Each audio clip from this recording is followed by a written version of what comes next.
challenges, as promised, this month will be a sport challenge. So getting fitter and getting better into shape. Sports is definitely important, and it's not only important for your body, but it's also important for your brain. And the reason for that is simply that you have also a metabolism. And if you're sporty, if you're fit, your blood flow is better, your metabolism is better, and therefore your brain also gets more blood or gets the transfer is just quicker, faster. And it's also something about the energy level. So if you're fit, if you do sports, you have a higher energy level, you feel more awake, more focused, stuff like all of these things. You can cope with stress better. Only benefits. Negative things only if you completely overdo it. Overdoing it, we are talking probably around more than 2 hours sports every day or something. So chances that I overdo sports is very, very slim. Nearly nil. We will also combine that with nutrition. This goes into the same direction. Let's first take a look at what I plan to do for the sport challenge. So what are the action steps for that? I will have an exercise program, not written in stone. Also here, like always, you don't need to write it in stone, and you're, let's say, not motivated for those exercises you had in mind, then you don't need to force yourself. Because if you force yourself, well, that's already a very bad start. If you force yourself, you don't want to do it really, like from an intrinsic motivation out of yourself, you will probably quit that anyways. So there's really no reason in doing that. If you want to be more active, more fit, more sporty, do something you enjoy and what you love or what you like. So maybe if you need 1 or 2 days to get into the exercise, okay, that's fine. But don't always force yourself to do something you would not like to do. Let's say you hate volleyball, then don't force yourself to play volleyball, but play soccer instead, or whatever you like. If you don't like to go to the fitness center, do calisthenics, I don't know, yeah, stuff like that. So what exercises do I have in mind? So what I plan to do is, I will do sports every day. And I will probably alternate those things, but not in a very specific structure, but rather what I'm up to. So if I would like to go swimming that day, I will go swimming. If I would like to do more push-ups or more calisthenics, I will do so. Included are push-ups, probably 100 push-ups or something. Sit-ups or alternate sit-ups, you can do an alphabet with your legs, for example, like going with both legs, A, B, C, D, E, F, G. Planks, normal circles, front planks, side planks, usually 3 circles of that, maybe whatever, each plank position 30 seconds, 45 seconds, or as long as you can hold those. We will do some calisthenics in the calisthenic park. We have one calisthenic park around the corner. Pull-ups, swimming, then there are collateral things which I do anyways, a little bit of cycling. For example, to the university, because I'm a student now, guys. No, I mean not a student of life, I mean a genuine student. I'm studying at the University of Vienna. They will see it in the blog. They will see it in the blog, Japanese. From the progression, we will have different measurements, and we will go to the measurements now. We have this scale, this weight scale here. It's a scale which is being used in gyms. And you obviously need to have a hand grip, which sends the electronic impulse through your body. Electricity always takes the shortest way. So if you have a body weight, which doesn't have these handles, the electronic impulse goes in here and goes out here, which means it will only measure your lower body. But that's obviously nonsense, because you want to measure your entire body. So this scale, if I stand on it and I measure myself 3 times, it always has the same results. Which means what we can measure with it is definitely progression.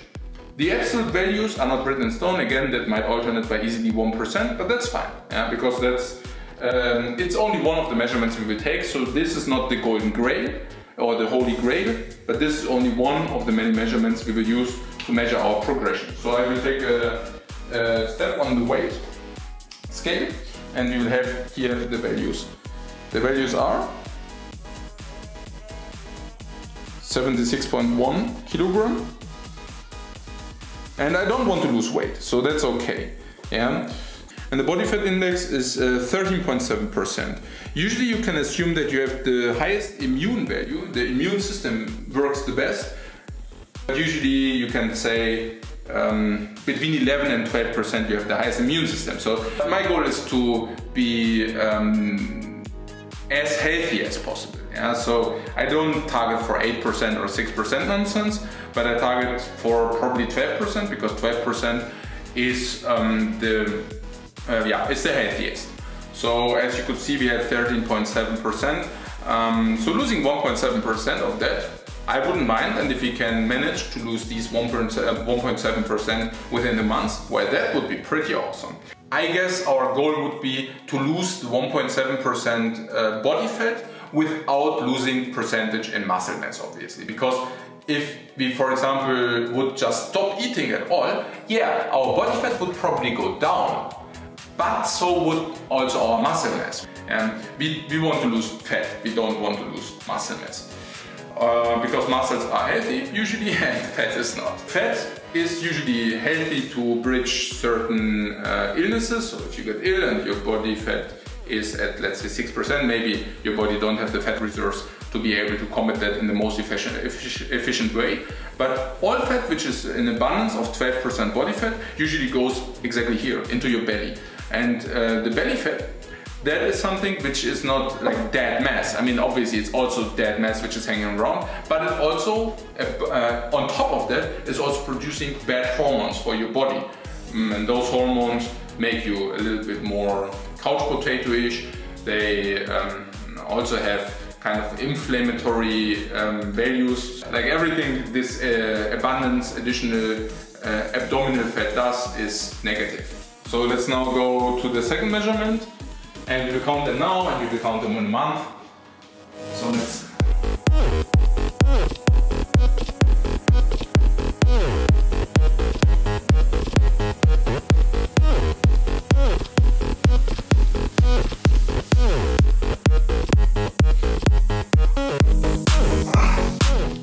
Okay. How do you feel? Exhausted. Exhausted. So... yeah, I haven't done any exercise yesterday, which means my muscles were completely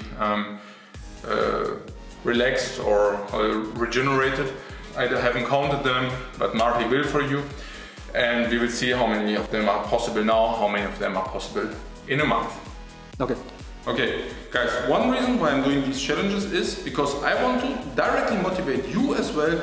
So if you love the challenge, or if you would like to get more exercise or make yourself a little bit fitter, I invite you very much to follow the challenges and also do them yourself. So if you say, okay, the October challenge is very appealing because either you want to stop smoking or you want to exercise more, just go for it, start with it.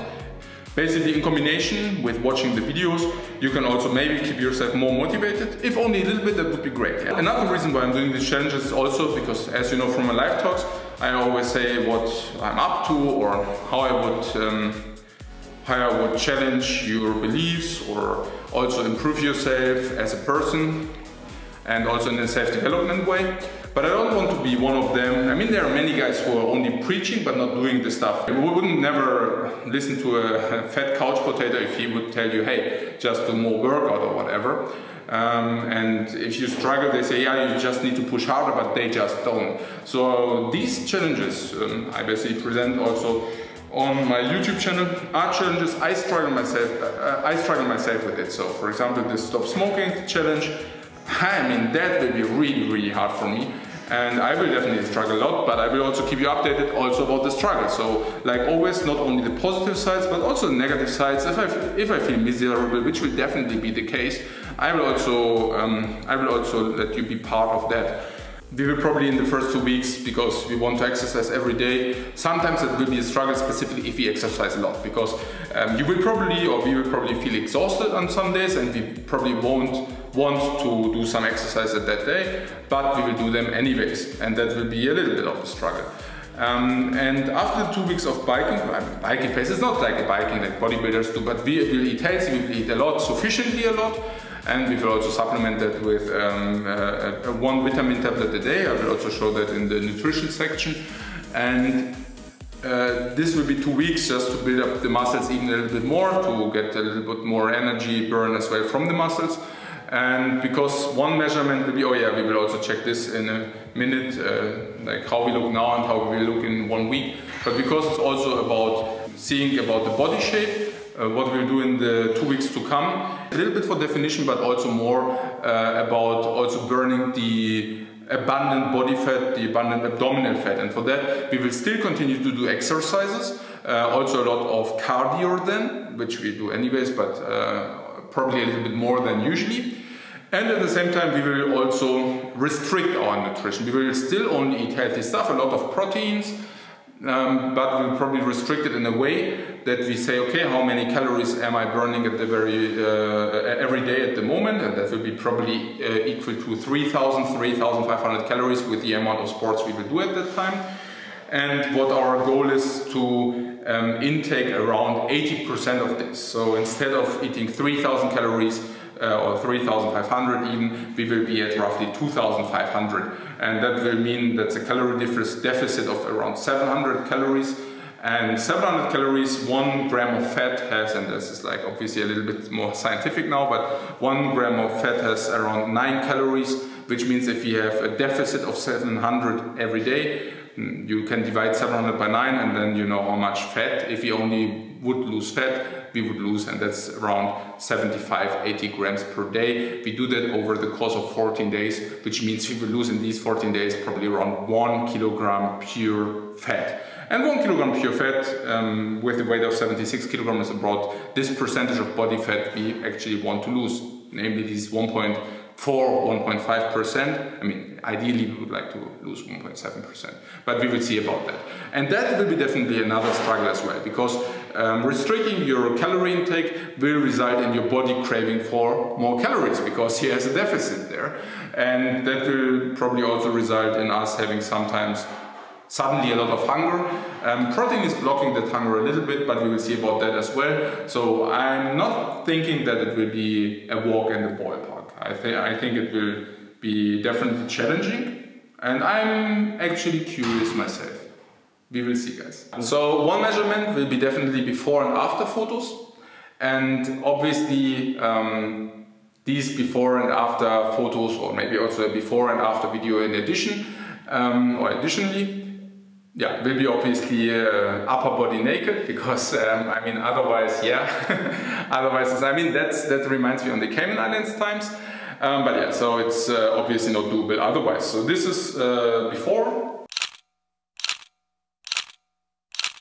This is before the challenge, and yeah, let's see how it will be after the challenge again.